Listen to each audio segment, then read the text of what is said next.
Nako, yun na sila, oh. Umuulan pa rin dito, guys. Kagabi ulan. Come on. Come on, let's go. Hurry up. Mababasa sila. Wala, hindi ko sila nilagyan ng raincoat kasi ano lang naman. Good morning, everyone. Good morning sa lahat. Ano lang naman to, parang ambon siya pero nakakabasa pagka magtagal ka. Oo, kaya pala kagabi malamig. Ang sarap ng tulog ko. Dapat ko nang, dapat nang babangon. Paano-ano pa ako sa higaan ko kasi nga pala umuulan. Naulan siya. Hanggang ngayon naulan pa rin. Ayan, sarap matulog. Ayan, sandali lang. Kasi na ano yung tali. Come, let's go this way. Not there. Diba? Ang hirap-hirap magtuha ng video. Kasi hawak mo sila. Hawak mo cellphone. Dalawa sila. Come on, Pipito. Go. Ayan. Tingnan nyo. Di ang happy-happy ng mga mga trees. Mga halaman. Ang happy nila kasi. Since yesterday night, siguro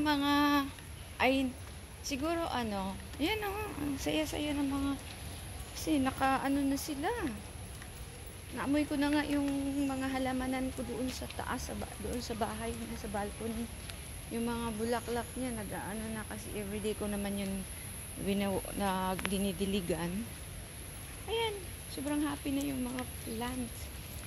Kasi meron na namang ulan. Yeah. Ayan. Diligan ko yun araw-araw. So, nagbubulaklak na sila. Tapos, ang breeze doon sa yung amoy, sa balcony is ang bango. Siyempre, di ba? May kanta nga, ang bango-bango ng bulaklak. Yun.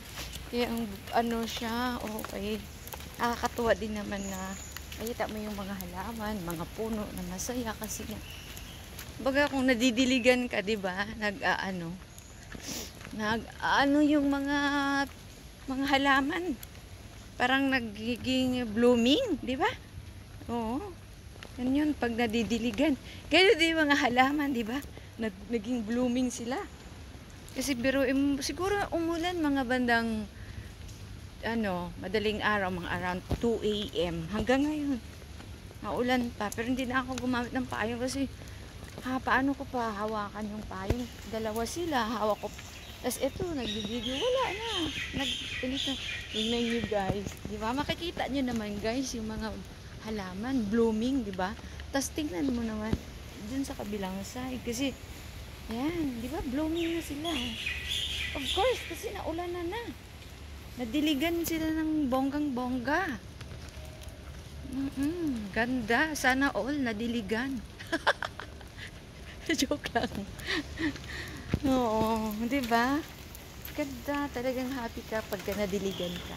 Kasi parang natin, halin tulad na lang natin yung sarili natin sa halaman. Pag nadidiligan, happy, blooming, bubulaklak, ayan o. Kasi ilang araw na nag-uulan. Siyempre, lumabas na yung mga bulaklak nila kasi nga di ba? Yung maganda sa pagdagdag ulan. Ako binibilang ko nga guys tinatandaan ko nga guys kung kailan nag-uulan Kasi sa susunod ditong mga next year, dito mga February pa lang or March pa lang, grabe na ang init dito. Oo. Kasi maaga pa nag-uulan na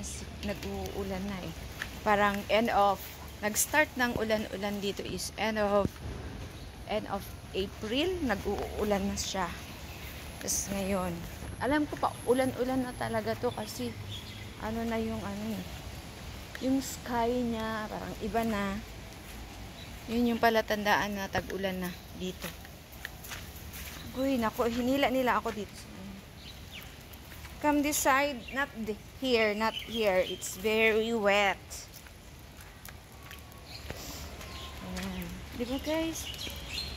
Tapos, tapos yung mga birds, kumakanta na sila kasi syempre hindi na tag-init. Isa niyo yan guys, so, green na green, green na green. Pero green pa rin naman yan sila kahit tag-init. Pero parang makikita mo na sad, hindi sila happy. Oo. Pero ngayon talaga makita mo green na green sila. Ayan, may puno pa nga ng saging eh. Patatanim lang yan, alam ko. No? Lahat ng mga ginagamit dito artificial lang yan. Yung mga green na grass, ha? Artificial lang yan. Ay nako guys, hanggang dito na lang ang aking video ha. Kasi may aso. Come, let's go. Bye.